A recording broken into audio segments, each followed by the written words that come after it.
Well, Keisha, keeping it in New York, Carmelo Anthony will not only be missed by some New York fans, but also at least one teammate, Lance Thomas. When Carmelo was traded to OKC, Thomas was so hurt that he wrote a heartfelt letter to the Players Tribune thanking Carmelo. "I was hurt when he left," Thomas said, "not only having him as a teammate, but not having him here as one of my best friends." Keisha, are you surprised that Carmelo's departure has affected players in this manner?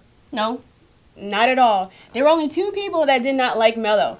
Phil Jackson and the fans who thought he hogged the ball. So, in all the time that Carmelo has been in New York City, I don't recall ever hearing any reports about him being a bad teammate, a bad person in the locker room.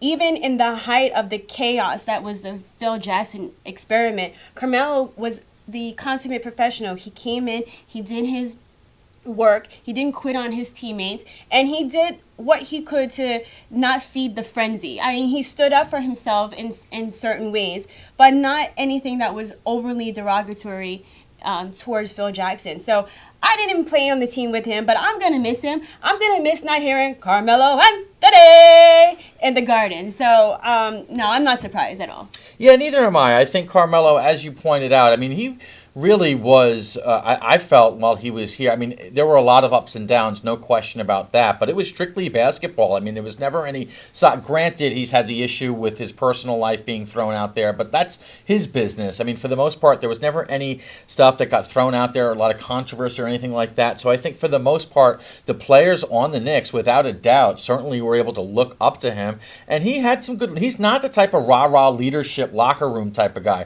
but he does lead by example, and there's no question with what Lance Thomas said that these guys on the Knicks, granted the last couple of seasons were really tough here in New York for the Knicks, but without a doubt, Carmelo was one of the lone bright spots for the franchise.